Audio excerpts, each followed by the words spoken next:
Tiba-tiba ada telepon bunyi itu. Ini dengan siapa? Ini saya dari aparat ini kata itu. Terus mau ngasih tahu ada hubungan apa sama Mbak Anissa kata itu.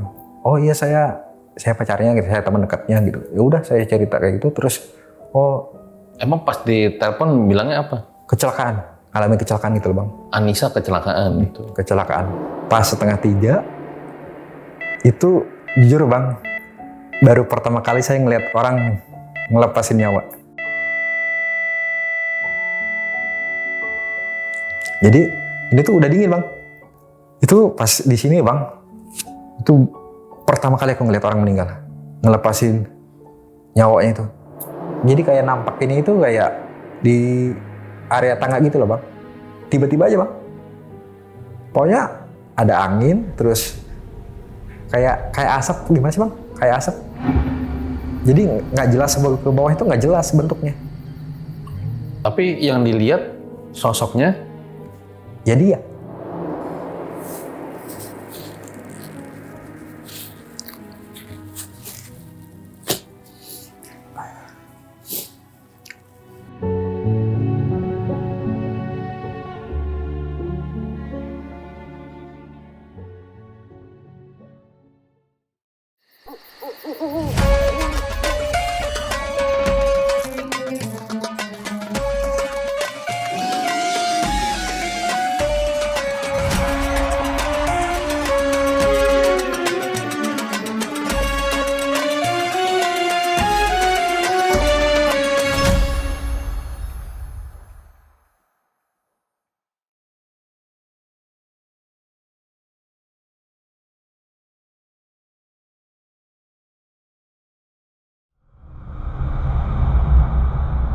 Jadi guys, gue mengucapkan selamat melaksanakan ibadah di bulan Ramadan.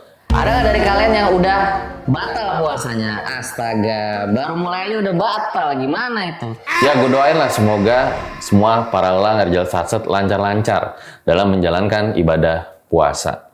Jadi guys, pernah nggak kalian berada di situasi ditinggal lagi sayang-sayangnya?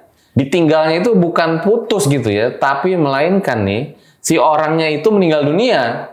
Nah kemarin itu kan sempet rame banget ya, FYP kisah Reza Arab ditinggal sama pasangannya. Ya walaupun manusia bisa berusaha, tapi tetap aja takdir itu ditentukan oleh Allah Subhanahu wa Ta'ala. Nah hari ini gue punya narasumber yang punya kisah ditinggal lagi sayang-sayangnya. Langsung kita sapa. Halo Mas Kabir. Halo Bang. Makasih Mas, akhirnya mau datang dan bercerita di RJL ya. Jadi waktu itu kisahnya ditinggal lagi sayang-sayangnya, bahkan sudah pengen nikah ya gitu ceritanya. Ada rencana mau nikah Pak. Ada rencana mau nikah. Iya. Sampai akhirnya ceweknya itu tabrakan. Waktu itu kecelakaannya Di Surabaya, di kota Surabaya. di kota Surabaya, sementara dirimu di Kalimantan. Abis nganterin saya ke bandara, saya pulang ke Balikpapan, terus pulangnya baru terjadi kecelakaan. Oh, jadi terakhirnya tuh sama dirimu. Iya, abis merayakan anniversary, abis itu saya pulang ke Balikpapan, dia pulang ke rumahnya dari bandara. Di situ terjadi kecelakaan. Tapi kamu udah berangkat ke... Udah nyampe, baru dapat kabar dari aparat. Itu maaf kalau boleh tahu, nikahnya memang rencana deket tuh dari tanggal itu atau gimana? Belum ditentukan, cuman kita udah ada planning mau serius gitu loh Bang.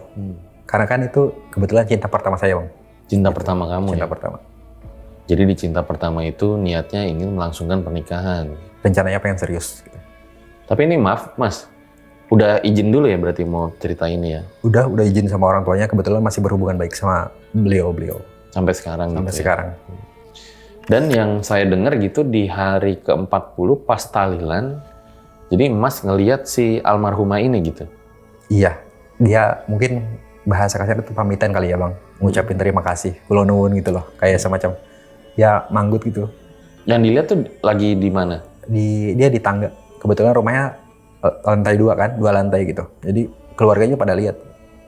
Oh semuanya? Pada lihat, iya. Termasuk neneknya, orang tuanya. Dengan wujud? Wujudnya tuh nggak full, cuman dia kayak pakai dress gitu. Cuman bawahnya tuh nggak ada. Cuma Bawahnya nggak ada? Kayak ngambang aja, kayak kayak nggak napak bumi gitu loh bang. Karena kan di tangga kan posisinya. Oke, baik ditahan dulu ceritanya Mas Kabir ya.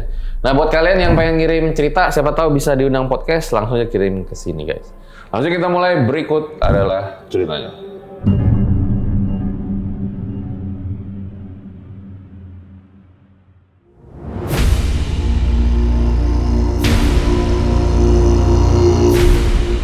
Ya seperti biasa guys, kalau di RJL nggak ada narasumber, gue suruh tambah-tambahin ceritanya. Mas Kabir boleh ceritain awal mula kisahnya kayak gimana Mas? Jadi awal mulai itu gini bang ya. Dulu tuh kan saya tahun 2007 tuh kelas 2 SMA tuh bang. Saya tuh ngerantau dari kampung itu diajak kakak sekolah ke kota gitu kan. Nah kebetulan dulu tuh zaman-zamannya Friendster, belum ada Facebook, belum ada BB gitu kan. Jadi masih zaman-zaman warnet gitu loh bang. Pokoknya kalau ada jam kosong atau pulang sekolah tuh kadang ke warnet gitu loh bang, main game atau apa gitu. Terus kebetulan pas hari itu tuh buka Friendster, daftar gitu kan, bikin akun, daftar di situ. Udah nggak biasa aja bang, kayak Facebook lah ya kan, cari-cari teman gitu, nge-add-in satu-satu gitu kan. Nah, habis dari situ tuh selang 3 bulan lah, kenal lah sama sosok cewek ini.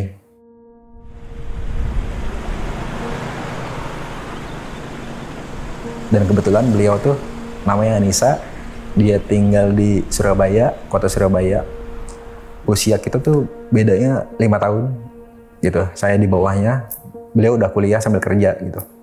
Nah, singkat ceritanya kita jadi temen cerita layaknya lawan jenis gitu lah bang ya. Jadi kayak semacam curhat, gimana sekolahmu, terus gimana kerjaan gitu ya. Pokoknya padahal kan beda dunia kan, jelas-jelas beda dunia tapi nyambung gitu, klik gitu. Nah dari situ tuh udah tuh kita jalan ngalir. Pokoknya sering. Kalau dulu tuh masih nungguin itu bang. Kalau ngirim 1 SMS gratisnya banyak gitu kan, 100 gitu kan. Nah, masih zaman-zaman itu tuh. Pokoknya saya masih inget tuh pakai HP Nexian bang. Karena kan masih sekolah ya. Iya bukan bang, maaf bang, bukan Nexian. Jadi kayak semacam Sony Ericsson. Sony Ericsson gitu.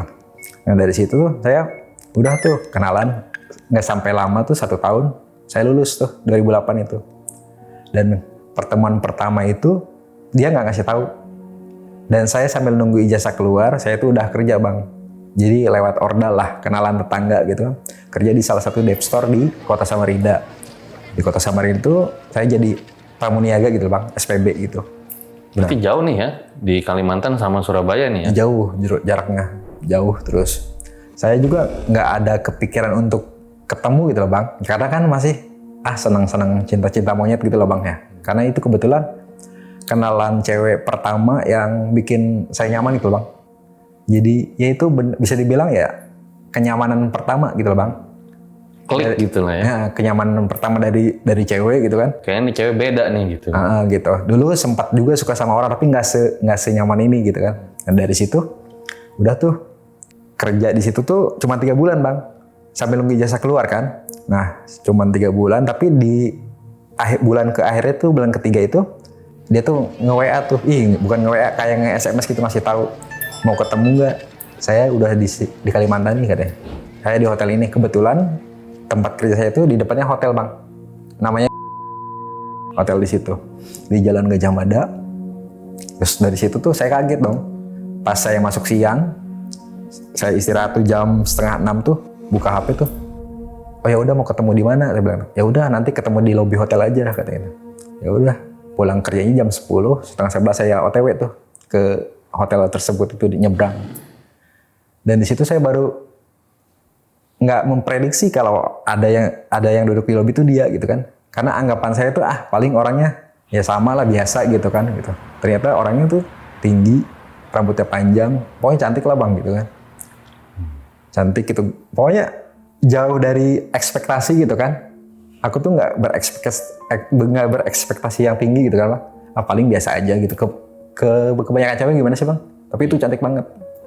Cantik banget, terus kayak ya mungkin karena dia udah kerja kali ya, jadi kayak semacam penampilan tuh wangi terus rapi, sedangkan aku baru lulus terus baru kerja beberapa bulan gitu kan. Nah di situ tuh udah tuh pas telepon dia ternyata ngeliatin dari belakang tuh, dia duduk di sofa lobby itu, aku berdiri kan, masih berdiri dekat pintu tuh, Karena kan pertama masuk hotel bang, terus diangkat, terus ini aku di belakangmu kata gitu kan. Udah tuh dari situ sempat minder juga bang, karena memang cantik, tinggi gitu kan. Ya anak kuliahan, terus udah kerja gitu. Sedangkan ini anak baru kemarin sore kan, mau kencur gitu, belum berpenghasilan gitu. Udah tuh dari situ ngobrol, ketemu makan di situ. Pas pertemuan pertama itu, ternyata dia tuh sengaja bang ke situ untuk nemuin gitu kan. Khusus terbang nih. Tapi dia tuh nggak ngasih tahu sebelumnya. Katanya buat ngasih surprise aja gitu. Terus aku bilang, aku nih begini adanya loh, aku bilang gitu kan. Terus belum mapan juga, belum kerja juga, aku bilang gitu kan. Baru kerja juga cuman ini sambil nunggu ijazah doang kan gitu. Nah, dari Kamu situ, jujur bilang gitu? Jujur, karena kan memang begitu adanya bang gitu. Berapa sih gaji SPB gitu kan. Apalagi di daerah tuh UMR-nya kecil gitu kan. Udah tuh dari situ, ya udah nggak apa-apa, kita kan berteman katanya gitu. Dari situ tuh udah ngobrol, terus besoknya ketemu lagi jalan nonton gitu kan, kayak gitu layaknya orang ketemu sama teman gimana sih bang gitu. Apalagi kan dia dari luar kota kan, dari Jawa gitu kan. Udah tuh dari situ pulang. Nah, singkat ceritanya 2009 bang.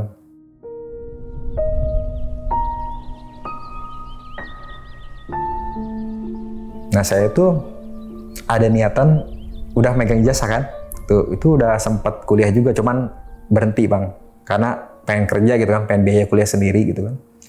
2009 itu saya pengen pindah kota tuh, pindahlah ke Balikpapan ngelamar kerja, dapat di Matahari Dev Store.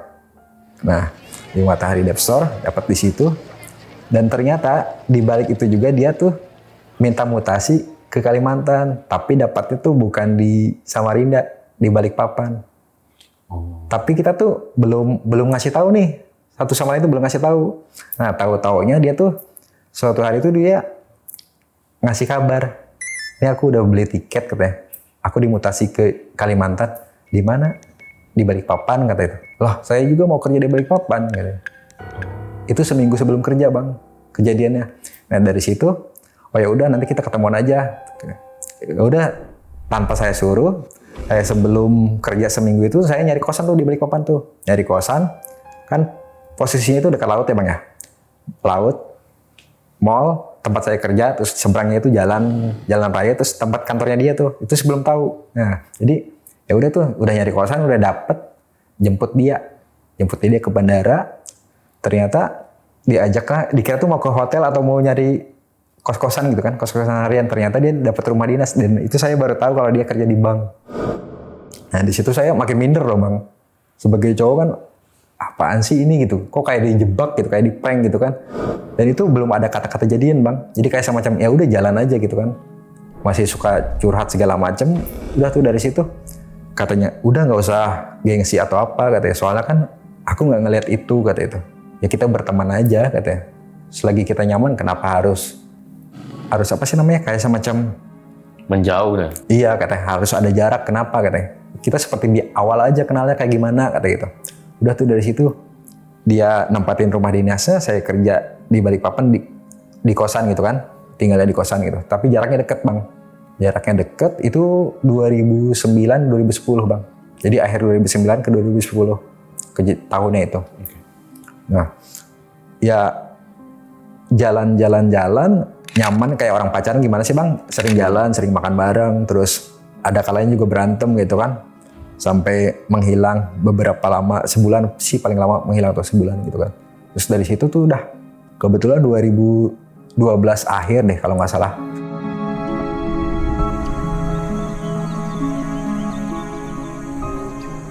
Dia itu kayak semacam habis masa tugas itu bang, jadi itu mau pulang lagi ke Kalimantan, ke Surabaya, ke Jawa Timur itu. Nah dari situ saya ya udah perpisahan biasa gitu, terus dikenalin juga ke teman-temannya. Dan selama kenal itu, selama bareng di Kalimantan itu kadang suka telepon kan, sama orang tuanya dikenalin juga gitu. Ke orang tuanya itu dikenalin, tapi via telepon kan. Via telepon itu udah pakai BBM bang waktu itu. Udah 2010 sampai 2013 udah pakai BBM kan, pakai BlackBerry. Nah dari situ udah tuh ngerayain perpisahan dia sama teman-temannya, terus dia pulang ke Surabaya kerja di sana lagi.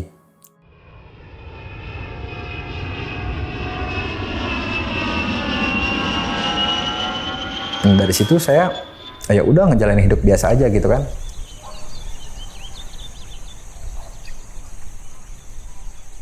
Pas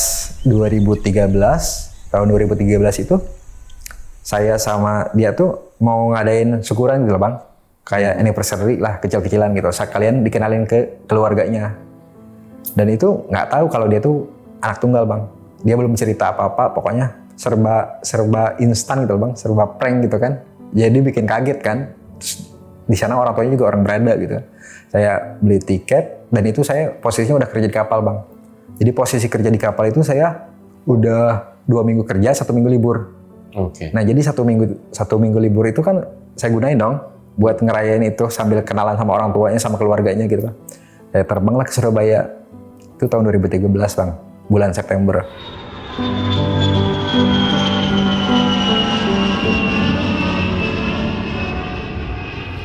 Nah dari situ saya kayak semacam apa ya, seneng lah ya gitu. Terus kan dulu tuh waktu di Balikpapan tuh suka ngomong kayak gini, nanti kalau kita tunangan kayak gimana ya. Jadi suka halu-halu gitu loh bang, konsepnya itu kayak hayal-hayal lah gitu kan.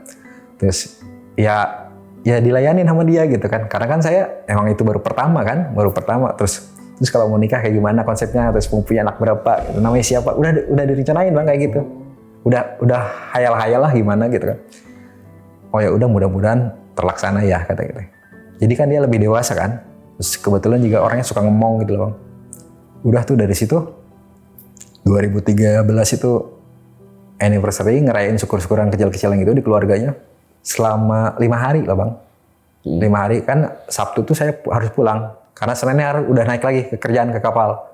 Udah dari situ dapat penyambutan baik, dikenalin ke bude-budenya, ke pade-padenya.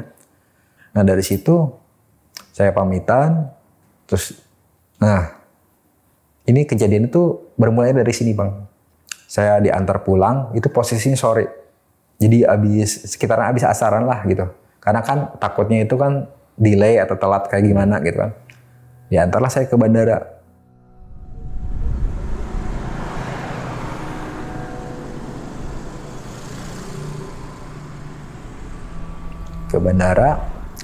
Nah, dari situ saya udah tuh diantar sama dia. Kebetulan dia bawa mobil.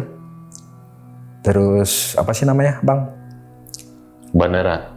Perpisahan, terus ya pokoknya pelukan lah segala macam, ngopi gitu kan. Sebelum masuk check-in itu kan, sebelum masuk ke dalam bandara itu. Terus udah dia ngeliatin aja dari pagar, dari luar, dari pagar besi itu. Sambil ngeliatin, terus saya nengok. Udahlah, pulang aja, aku bilang, hati-hati di jalan. Iya, dia manggut sambil senyum gitu kan. Nah dari situ udah tuh. Terus saya udah check-in, udah cover juga udah masuk gitu kan ke bagasi. Saya nengok lagi, dia masih ada, masih ngeliatin. Aku bilang, udah pulang sana, pulang. Pakai bahasa isyarat kan nggak mungkin teriak-teriak ya bang ya. Dari situ udah tuh. Terus sambil chat gini, udah pulang, hati-hati di jalan ya. Sambil emot kiss lah gitu kan, kayak gitu. Udah tuh dari situ, saya jalan tuh naik eskalator. Dia tetap tuh, bilang. Tapi itu di situ tuh rasanya tuh udah beda bang. Pas pelukan juga rasanya udah beda. Pas nyium parfumnya itu kan pelukan gimana sih bang? Nah itu udah beda rasanya, itu udah pokoknya udah beda lah hawanya gitu. Nah dari situ udah tuh di ruang tunggu, terus dia udah di mobil, terus telepon nggak kejawab, saya telepon balik, telepon pihak BBM itu, katanya hati-hati di jalan ya katanya. Nanti kabarin kalau udah nyampe Balikpapan. Oh iya, makasih, kamu juga hati-hati. Ya, pokoknya cicet lah kayak gitu kan. Terus dari situ udah tuh bang.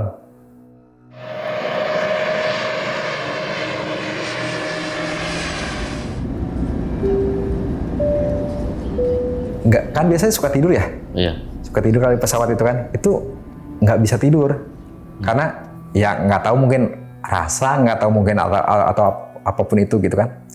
Udah nyampe Bandara Sepinggan, saya cari taksi pulang ke kontrakan, ke kosan. Nah kosan saya kan lantai 2 tuh.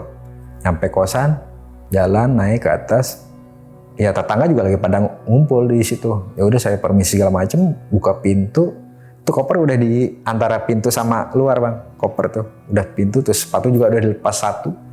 Tiba-tiba ada telepon bunyi tuh. Tapi kok suaranya tuh kayak panik gitu loh. Terus suaranya tegas gitu kan. Gimana sih gitu kalau orang yang itu gitu kan. Nah dari situ tuh saya nanyain ini siapa gitu kan. Terus ini dengan siapa? Ini saya dari aparat ini gitu. Terus mau ngasih tahu ada hubungan apa sama Mbak Anissa kata itu. Oh iya saya pacarnya gitu, saya teman dekatnya gitu. Ya udah saya cerita kayak gitu terus oh mohon maaf sebelumnya kata karena ya mungkin nggak tahu lah yang namanya aparat ya bang ya. Ada cara yang tersendiri mungkin untuk membuka itu HP yang terkunci kan dihubungin lah kontak terakhir yang ada di HP itu gitu. Jadi nggak mikir panjang lagi saya langsung masukin koper, langsung saya bawa tas yang ada di tas backpack yang kecil itu bang, sama pakaian yang ada yang dipakai aja gitu. Terus kunci pintu, langsung pakai sepatu, langsung lari keluar tuh. Kebetulan di depan kosan tuh ada ojek pangkalan gitu. Nah dari situ saya udah gemeteran, pokoknya udah gak enak rasa tuh bang, udah panas dingin tuh. Udah panas dingin, pokoknya nggak mau tahu gimana pun caranya harus dapat ojek. Emang pas di telepon bilangnya apa? Kecelakaan, alami kecelakaan gitu loh bang. Anissa kecelakaan gitu. Kecelakaan, Oke. tabrakan gitu. Jadi kayak semacam, udah tuh dari situ dapat ojek, suruh ngebut tuh, suruh buru-buru ke bandara. Kebetulan nggak begitu jauh sih jaraknya dari kosan ke bandara itu. Ada paling kalau santai itu 15-20 menitan lah. Udah dari situ, singkat ceritanya nyampe tuh, kan kalau motor nggak boleh masuk ya bang. Dari gerbang saya udah bayar tuh, udah lari tuh, nyari counter terdekat, nyari terminal terdekat. Nah dari situ saya udah nggak mikir harganya berapa, nggak mikir, pokoknya Masih dapet tuh? alhamdulillah itu dapat bang. Alhamdulillah itu dapat. Dari situ saya udah, pokoknya nelponin bapaknya nggak diangkat, mungkin sama lagi panik juga kan. Terus dari situ udah tuh, singkat ceritanya nyampe Surabaya, nyampe Bandara Juanda itu langsung ke rumah sakit dan posisinya koma bang. Tapi alhamdulillah badannya tuh utuh. Jadi kita masih bisa ngelihat, masih bisa megang gitu loh bang. Mungkin luka dalam kali ya. Nah di situ selama koma 3 hari, ya kita jaga di situ. Nggak ada yang pulang. Jadi saya, orang tuanya, neneknya, dan itu kan nggak ada saudara kandung ya. Jadi paling sepupunya, bude, padeknya gitu. Jadi selama koma itu, jujur saya nggak ada masuk nasi bang. Paling minum air hangat gitu, terus sama buah, paling permen gitu aja gitu kan. Karena was-was kan, terus belum ada kabar baik juga gitu. Nah, Kamu lihat pertama kali keadaan Anissa waktu itu gimana? pokoknya di ruang ICU gitu loh bang. Di ruang ICU gitu, terus suruh pakai baju APD gitu loh bang. Udah dari situ udah gemetaran, udah nggak bisa ngomong apa-apa lagi. Mau nangis juga nggak bisa, sedangkan mamanya juga nangis kan.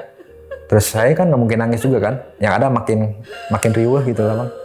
Udah dari situ saya tahan, bingung bang, mau ngelakuin apa, mau ngomong apa, terus pokoknya apapun yang keluar dari mulut doa, mau itu doa apa gitu, pokoknya sebisa-bisanya lah gitu kan, sambil harap-harap cemas gitu kan. Tapi nggak tahu kenapa rasanya tuh udah nggak enak bang. Iya. Rasanya tuh udah nggak enak, udah campur aduk. Terus pas hari ketiga itu jam habis zuhur lah, saya disuruh makan tuh ke kantin sama bapaknya itu. Udah kamu makan nasi katanya biar ada tenaga katanya. Soalnya kan udah kurang tidur katanya, nggak makan nasi katanya. Buah seberapa sih tenaganya katanya. Oh ya udah, terus diajak sama sepupunya tuh ke kantin rumah sakit. Nah pas lagi makan baru berapa sendok bang, terus sepupunya itu lari tuh, sepupu yang lainnya itu lari ngabarin kalau Anissa ini udah sadar, katanya nyariin kata gitu. Terus saya itu nasi sampai setengah dilempar bang sama piringnya itu, karena ya seneng terus pas lari nyampe saudaranya itu udah ada yang syukur kan, karena kan itu mungkin ponakan kesayangan kali ya. Saya masuk ngelihat, terus dia tuh kayak ngelirik gitu kan, nyariin gitu kan. Terus pas ngelihat muka saya tuh langsung kayak semacam kaget mungkin ya, kan udah pulang gitu, kenapa kesini lagi gitu kan. Udah tuh dari situ saya. Kamu ngiranya gitu? Mungkin kayak gitu kali ya, pikiran dia kali ya. Soalnya kan bahasa matanya kan, wah kok ada gitu kan, kayak gitu bahasanya itu kan.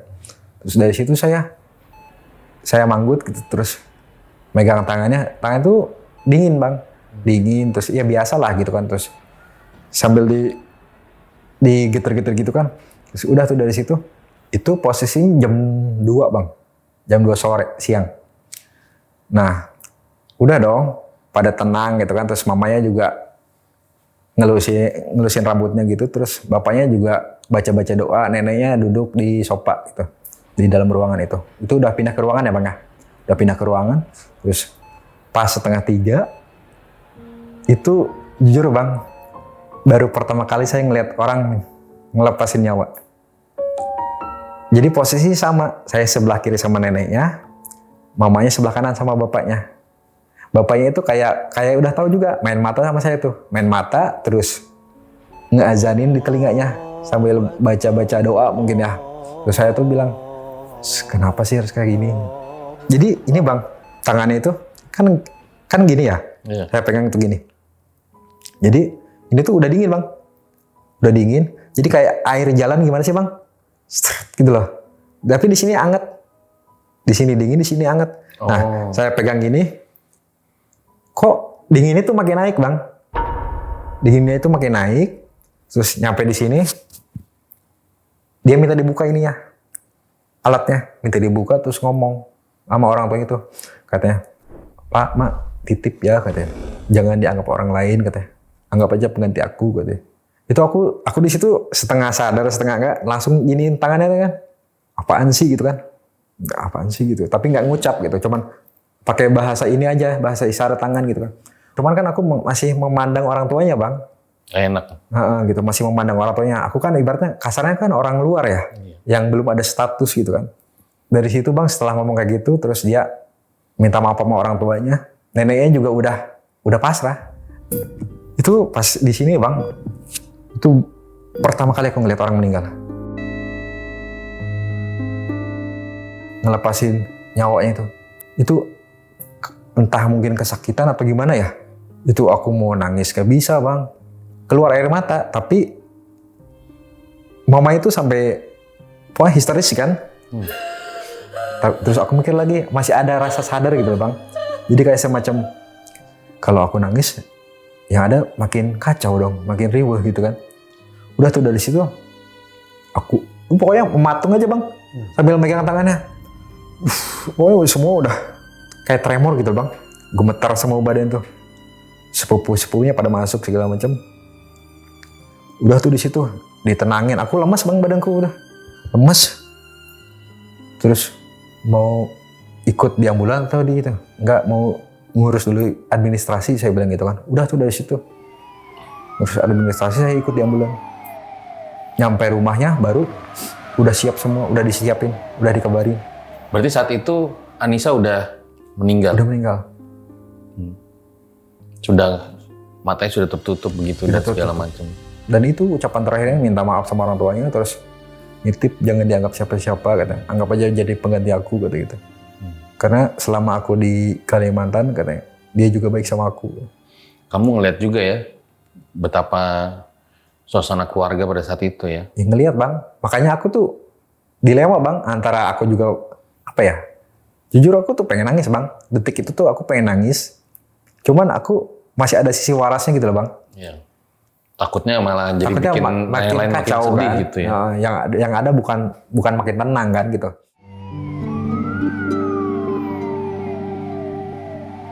Pas nyampe rumahnya, mungkin udah dikabarin kali ya, udah siap semua, terus sambil nunggu bude-budenya yang lain, saudara-saudaranya yang lain itu, udah dimalamin tuh bang. Oke, berarti jenazah langsung dibawa ke rumah? Iya, dimalamin, terus nggak ada apa-apa, terus besoknya dimakamin. Aku juga alhamdulillah dapat kesempatan ke liang lahatnya bang. Jujur itu rasanya itu apa ya bang? Aku kan nggak pernah dapat kenyamanan itu ya bang ya. Ibaratnya tuh kayak kurang kasih sayang juga bang. Kurang kasih sayang juga, terus dia ngomong lebih dewasa gitu, jadi kayak semacam kamu mendapatkan sisi yang hilang selama ini gitu. Walaupun ibaratnya di Anissa gitu. Dari 2007 sampai 2013 kan ya lumayan lah ya. Jadi tahu loh rasanya diperhatiin itu gitu. Walaupun awalnya bukan pacar tapi kan kayak semacam oh kayak gini ya gitu kan. Nah, dari situ tuh udah benar-benar kayak runtuh bang. Makanya kalau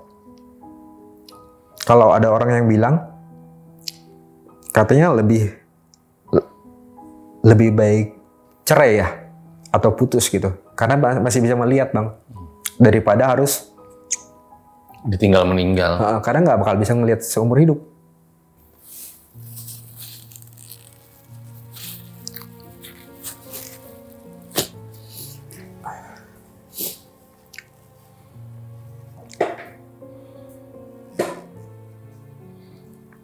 Ya gitulah bang. Nyesel lagi mas? Nggak apa-apa. Kasih bang. Ya kita bisa ngebayangin sih ya, maksudnya kemarin juga FYP kan kejadian seperti ini gitu ya, Ada kurang yang lebih terjadi lah kan. gitu ya, walau ceritanya Beda pasti kasus berbeda ya. ya. Tapi ketika itu FYP dengan narasi-narasi kayak gitu, kita jadi bisa bayangin ngerasain. situasi dari Mas Kabir ini kayak gimana gitu. Ngerasain bang. Itu di pemakaman berarti turun di bawah itu ya? Alhamdulillah aku diizinin juga. Jadi megang sekaligus nginjek. Kan harus kalau tanah kuburan harus dipadetin ya. Alhamdulillah bang. Dan kalau boleh cerita, aku kan ngerantau ya bang ya. Jadi aku tuh pacaran tuh keluarga aku nggak ada yang tahu bang. Takutnya kan ada yang komen ya. Takutnya ada yang komen, kok keluarga dari pihak cowoknya nggak datang gitu kan. Ya karena memang aku sengaja, mungkin bahasa keren itu discreet kali ya. Atau apa gitu, apapun itu backstreet ya. Atau apa gitu. Ya karena aku tipe orangnya nggak mau gembar-gembor bang selagi itu belum matang gitu kan. Aku tuh maunya fokus kerja, nabung. Itu kalau pacaran kalau jadi ya udah, tahu-tahu nikah aja gitu kan. Udah maunya tuh kayak gitu. Makanya aku nggak kasih tahu orang tua aku, saudaraku nggak aku kasih tahu bang. Itu makanya dan kebetulan orang tua si Nisa juga paham gitu kan. Ya bagus lah katanya kalau kayak gitu. Akhirnya kamu setelah dari kuburan kamu ikut tahlilan? Ya sampai 40 harinya bang. Oke. Sampai 40 harinya. Terus tahlilan juga malam pertama sih. Kalau menurut saya sih lancar-lancar aja. Cuman ya adalah beberapa gitu kan. Kayak semacam. Kan kita tuh. Denah lokasi rumahnya itu gini bang. Jadi pintunya tuh 2 itu bang. Pintu rumahnya itu 2 kan. Terus kanan kirinya jendela kan. Itu ruang pintu rumah. Terus di teras pintu rumah. Ruang tamu. Nah di depan pintu itu. Yang pas jendela itu. Tangga bang. Tangganya itu ke atas. Ke lantai 2. Nah, ruang TV sama kamarnya dia. Ada 1 kamar lagi. Terus sama dapur kecil sama toilet lah di atas itu. Terus di bawah tangga itu langsung ke ruang TV yang keluarga yang di bawah, yang umum itu. Sama kamar orang tua sama kamar tamu. Nah, di situ denah lokasinya kayak gitu kan. Nah, saya tuh sama keluarga itu di tangga tuh, Bang. Yang kan tahlilannya penuh ya. Pas kebetulan itu habis hujan, Bang, kondisinya. Terus belum bubaran, Bang. Nah, baru kelar, lagi ngopi lah gitu ibaratnya. Yang dijamu itu kan, yang disuguhin itu lagi ngopi, terus lagi pada ngobrol ringan gitu. Itu angin kencang bang, dari arah luar itu. Dari arah teras itu kencang. Dan berbarengan dengan angin itu, aroma parfum yang dia pakai terakhir itu muncul, nyebar. Dan itu semua mencium aroma itu bang. Terus nggak sadar juga aku tuh ngebatin bang. Oh kamu pulang ya? Gue bilang gitu. Udah sini masuk, gue bilang gitu. Di luar hujan dingin, gue bilang gitu. Udah, langsung angin itu. Langsung berhenti angin itu. Itu udah malam pertama bang. Setelah tahlilan, baru tuh disuruh istirahat ke kamarnya. Katanya, udah kamu istirahat di kamar katanya. Ya hitung-hitung meremin lah katanya. Soalnya kan nggak tidur kan selama beberapa hari gitu. Udah saya ditemenin lah sama sepupu-sepupunya. Pada naik tuh ke kamarnya dia. Awalnya nggak ada apa-apa, terus kata bapaknya itu udah pada turun katanya, biar istirahat, biar rebahan katanya, capek pasti gitu. Tapi mamanya itu masih nangis dong. Terus kayak, udah kamu masuk aja katanya, tutup pintunya katanya. Nanti si mama mah ada yang nenangin kata gitu. Udah tuh dari situ udah, oh ya udahlah. Tapi dalam hati mikir juga, mamanya nangis, teriak-teriak masa saya istirahat tiduran gitu kan. Udah dari situ ditutup pintu, posisi AC mati bang. Terus pintu kamar kasur, nah di sudut kaki itu sama jendela yang panjang itu bang, nembusnya ke bawah. Jendela tanam itu, kaca tanam itu, yang tebal itu nggak bisa dibuka kan? Itu si jendela itu nggak bisa dibuka. Angin bang, angin terus aroma parfum itu tadi. Itu posisinya tengah malam. Dari situ saya bilang, ya udahlah, mungkin aku juga harus belajar ikhlas, aku bilang gitu kan. Mau gimana lagi, aku bilang, ini udah takdir, aku bilang gitu. Tapi aku juga keluarin air mata, cuman nggak bunyi suara nangis, nggak gitu, cuman netesin air mata aja. Aku bilang, aku numpang istirahat ya, aku bilang gitu. Udah, dari situ. Kan logikanya nggak mungkin bang, AC juga mati. Nggak ada angin, nggak ada kipas. Itu si lapisan gorden itu ya itu. Kayak ada angin dari luar. Itu malam pertama. Dengan parfumnya bau dia nih. Parfum dia yang pas terakhir di bandara itu. Karena kenapa bisa tahu? Karena kan di bandara itu kan pelukan ya bang ya. Iya. Nah itu tahu dong, kecium. Baunya sama kayak gitu ya. Iya kan orang kalau pakai parfum kan di leher, ya di situ kan. Jadi kita udah tahu lah gitu. Nah, dari situ udah tuh, karena nggak enak juga, nggak bisa tidur juga, saya turun ke bawah. Bapaknya tuh nanya, kok nggak tidur gitu? Nggak bisa tidur pak, saya bilang gitu. Terus mau kemana? Mau ke dapur? Emang mau ke dapur bang. Cuman si bapak itu kalau mau minum itu jadi si dispenser itu disediain bang di ruang tamu, biar nggak ke belakang gitu kan. Udah minum itu aja, bikin kopi di situ aja katanya, nggak usah ke dapur katanya. Udah tuh, yang lain pada tidur bang, gelar di depan TV itu udah pada gelar gitu, di ruang tamu juga gelar. Sepupunya dari kamar mandi lari, mas katanya, kenapa? Itu katanya, ada aroma parfum. Udah tuh dari situ, udah diem, nggak enak sama bapak. Oh ya udah katanya. Dia nyium juga ada parfum. Iya. Oke. Berarti kan selang berapa menit ya bang ya, dari kamar itu. Berarti dia mungkin ya ke dapur atau kemana gitu kan. Udah tuh malam pertama lancar, kedua, ketiga juga lancar, malam keempat nih bang, habis tahlilan itu. Jadi dia tuh kayak semacam di tangga gitu loh bang, antara lantai 1 sama lantai 2. Tapi nggak kelihatan bawahnya. Nggak kelihatan bawahnya, dia mungkin sedih kali ya. Belum bisa nerima kali. Karena kan meninggalnya dengan cara kayak gitu ya. Luka dalam sih bang jatuhnya. Jadi ini ya kejepit. Nah, posisinya gini kan pas meninggal itu katanya. Nah, udah tuh dari situ dia kayak nunduk. Tapi ya itu kita ngelihat semua. Ya udah baca doa di situ. Ngelihat di tangga. Tapi dia tuh nggak napak bang. Kan itu tangga tinggi bang. Jadi dia berdiri di situ. Pas depan itu kaca.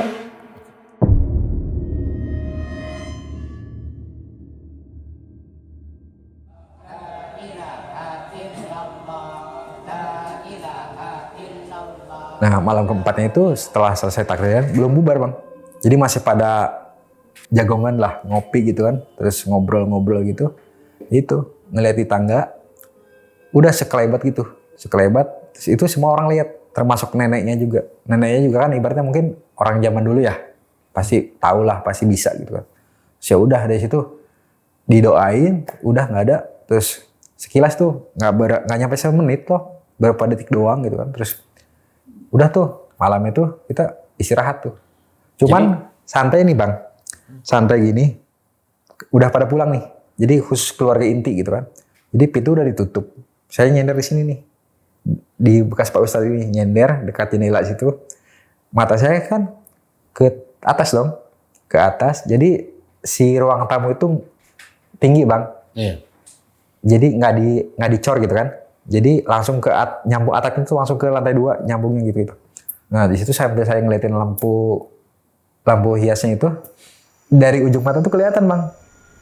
Kok itu ada orang mondar mandir gitu kan. Padahal nggak ada orang di atas tuh. Terus saya perhatiin lagi, difokusin lagi, nggak muncul. Pas saya ngeliatin ke si bapak ini langsung, jadi kayak jalan, ruang TV kamar gitu. Tapi cepet banget.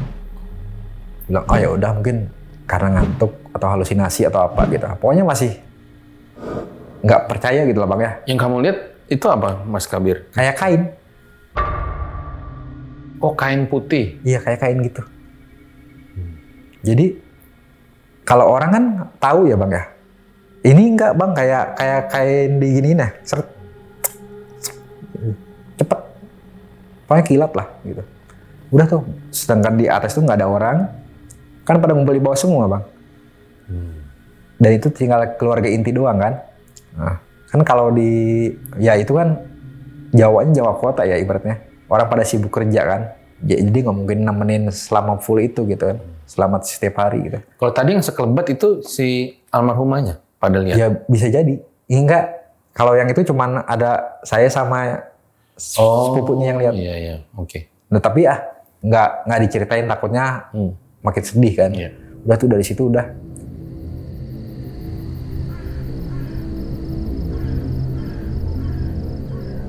Nggak ada apa-apa lagi, lancar. Malam ke-5, ke-6, ke-7-nya baru tuh.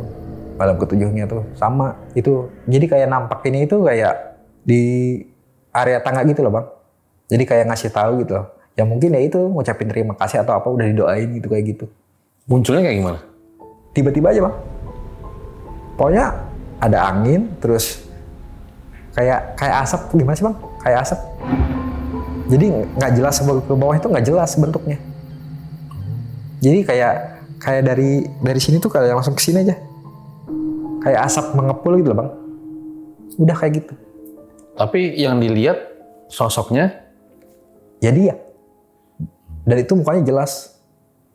Itu ngelihat semua. Cuman kan aku nggak tega sama mamanya ya. Ya aku juga sedih mah sedih gitu. Cuman ya mau gimana bang. Ya harus nerima kenyataan. Ini aja aku cerita kayak gini kan aku sebenarnya takut gitu. Cuma kan ya mau nggak mau ya aku harus izin gitu kan. Ibaratnya ya kita udah ikhlas. Cuman ya paling nggak kan ya pengalamannya seperti ini gitu. jadi si sosok itu diem doang di tangga. Diem doang, cuman ngeliatin. Cuman nggak semurung kayak malam yang keempat itu bang. Nggak semurung itu. Kan kalau malam pertama kan aroma parfum gitu. Nah kalau malam keempat itu kan dia murung gitu kan. Mungkin sedih atau mungkin masih nggak percaya kalau dia udah nggak ada kali ya. Atau mungkin itu bisa jadi kan itu jin koring kali ya, yang menyerupai gitu kan. Ya wallahu alam juga sih gitu. Kalau di malam ke-7 biasa aja. Malam ke-7 tuh biasa aja raut mukanya tuh. Jadi mungkin udah sadar nih, udah mulai sadar dia kalau dia tuh udah nggak ada gitu kan. Gitu. Udah tuh dari situ udah singkat ceritanya hari ke-39 bang.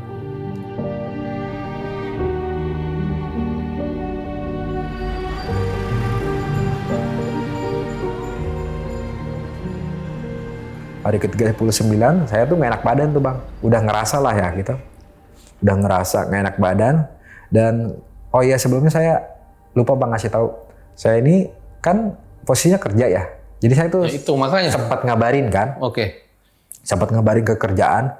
Saya bilang pacar saya kecelakaan meninggal, saya bilang gitu. Nah dari situ saya udah nggak mikirin kerjaan lagi bang. Ya paling fatalnya dipecat kan gitu.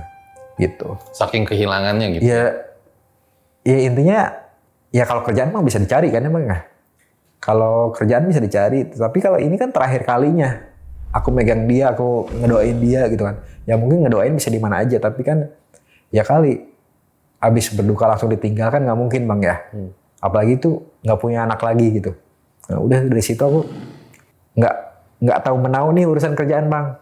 Nah dari situ ke hari 39 itu aku nggak enak badan, ceritalah sama bapaknya itu. Pak, kayaknya aku mau ziarahnya sore aja deh. Besok takutnya hujan, dia bilang gitu kan. Oh ya udah nggak apa-apa, nanti diantar sama ini katanya. Sepupunya. Oh ya udah, diantarlah sama sepupunya itu. Abis asar itu.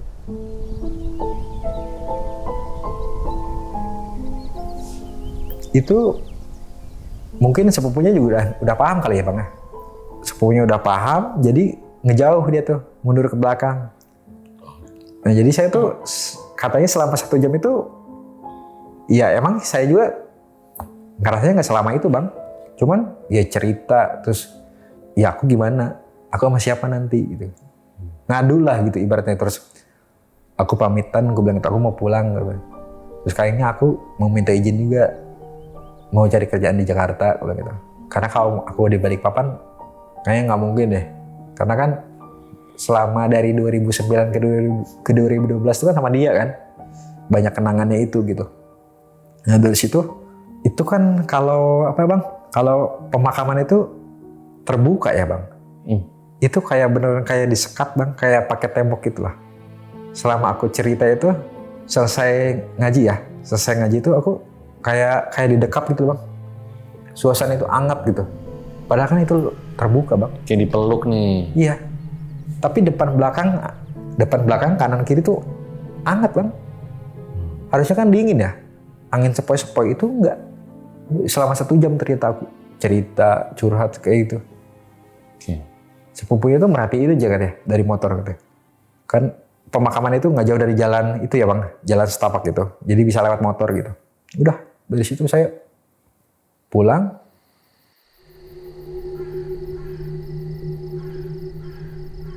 Nah malam ke-40-nya itu baru jelas full bang, pakai baju putih itu. Bukan putih sih jatuhnya kayak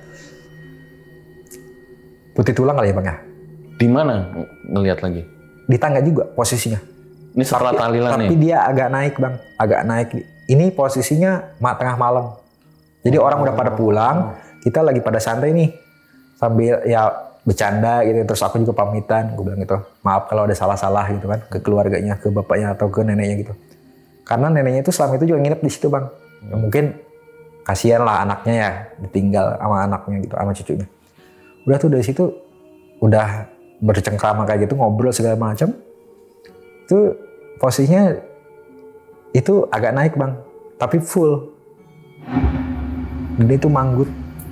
Mungkin kalau bahasa manusia itu mungkin ngucapin terima kasih kali. Dan itu ngilangnya juga pelan-pelan bang, dari bawah. Jadi kayak buyar gitu loh bang, kayak asap.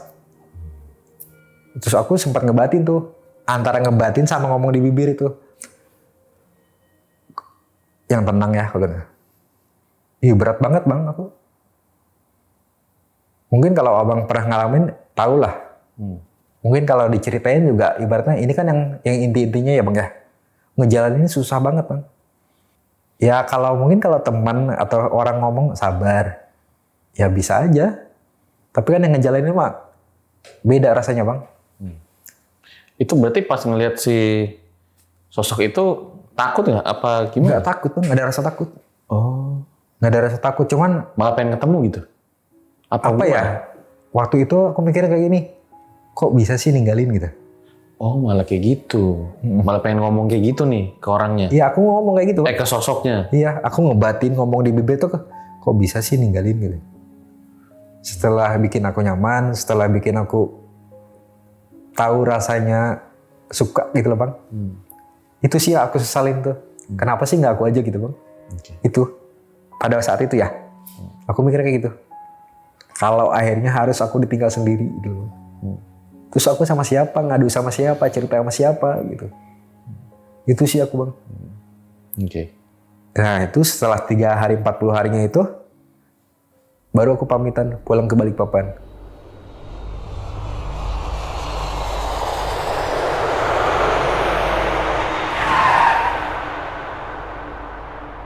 Dan disitulah pecah semua bang.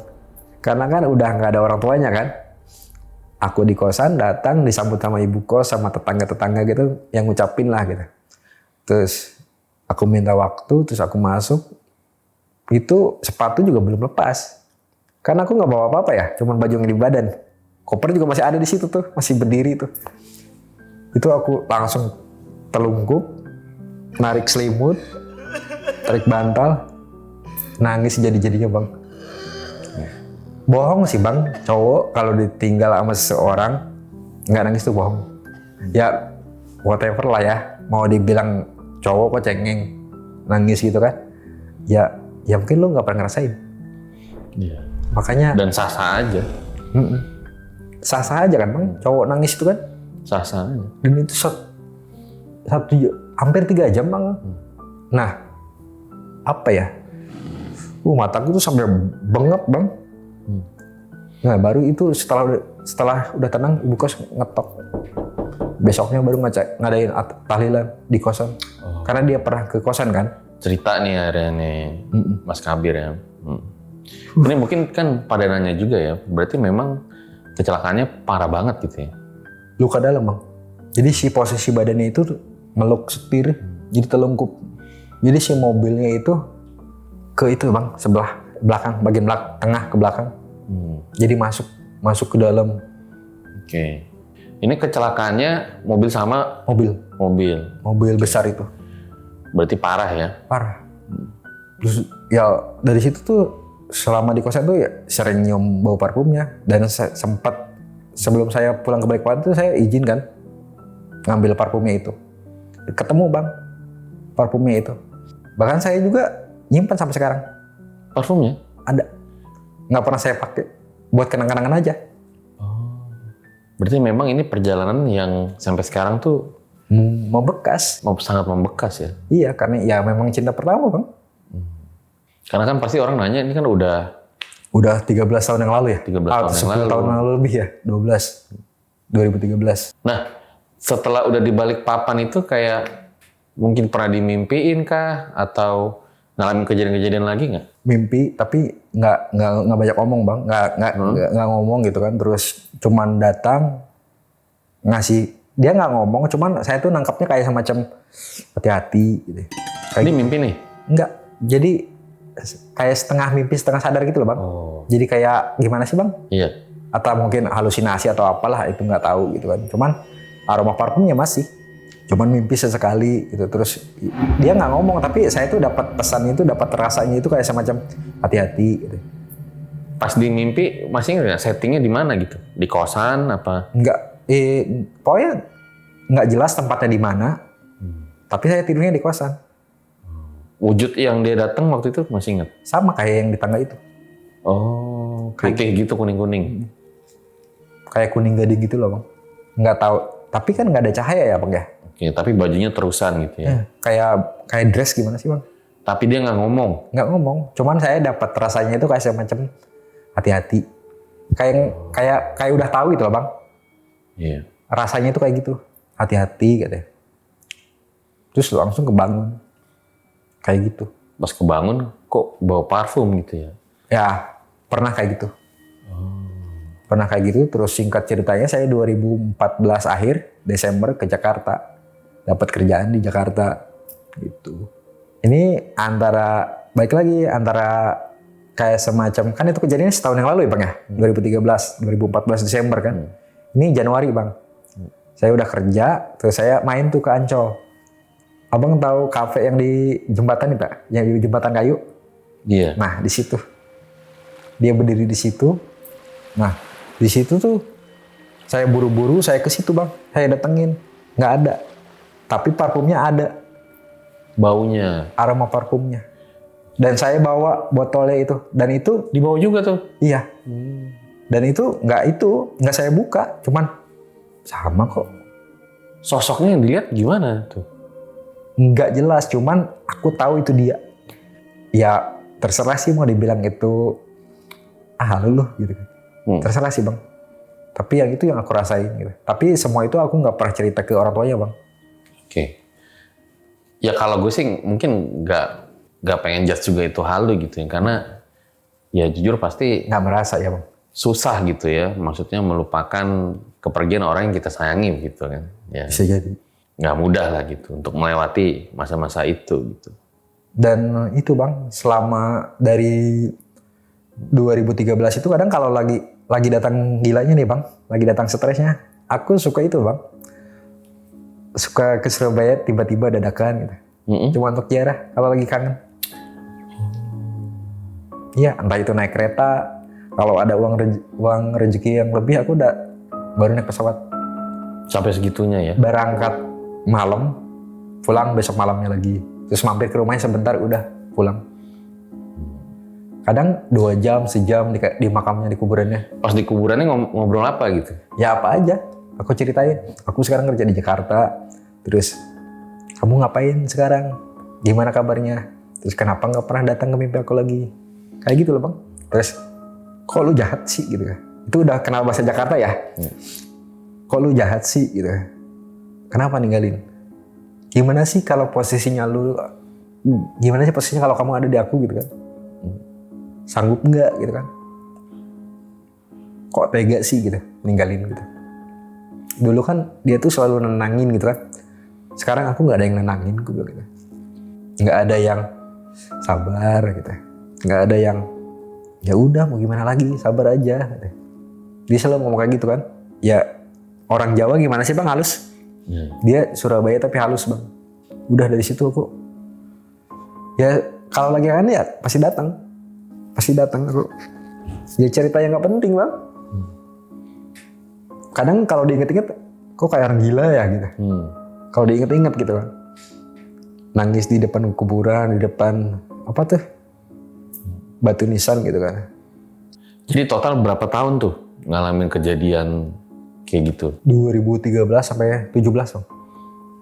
Itu Yang terus intens ya. melakukan kejadian seperti itu, terus dimimpiin, terus masih dalam bayang-bayang si almarhumah itu ya. Terus kalau ziarah sih terakhir 2000 sebelum corona bang, sebelum covid. Tapi sama orang tuanya masih kontak-kontakan sampai sekarang. Alhamdulillah masih komunikasi sih. Karena kan aku juga nggak mau ngebuang gitu aja ya bang ya. Bukan berarti nggak move on. Tapi ya kasihan mereka juga kan. Ya kita doakan lah ya, semoga almarhumah dapat diterima di sisinya ya. Makasih bang, makasih. Makasih Mas Kabir ya, udah datang dan bercerita. Banyak banget pelajaran yang hari ini khususnya gue dapatkan gitu ya. Oh iya bang, sekali lagi mau ngucapin terima kasih udah dikasih kesempatan. Terus mau minta maaf kalau memang ada kata-kata yang menyinggung. Mau itu bahasa, tempat, atau perilaku yang nggak enak lah gitu kan. Terus bahasanya juga kan, saya bukan pengarang yang lancar berbicara gitu kan ya. Jadi minta maaf yang sebesar-besarnya. Maaf kalau memang kurang berkenan dalam penyampaian. Nggak ada maksud apa-apa, cuman ya sharing pengalaman aja bang. Sekali lagi mohon maaf ya. Terus minta doanya buat almarhumah Anissa. Gitu. Itu aja bang. Nah makanya guys, dari kisah kali ini kita bisa belajar ya bahwa memang kematian itu nggak pernah ada yang tahu gitu ya. Jadi kalau misalnya kita masih sekarang pengen kita bahagiain nih orang-orang yang kita sayangi, kita cintain, udah deh jangan ditunda-tunda ya. Karena kematian itu tidak pernah ada yang tahu kapan ajalnya. Gue Fajar Ritya, RJ5 undur diri. Ciao.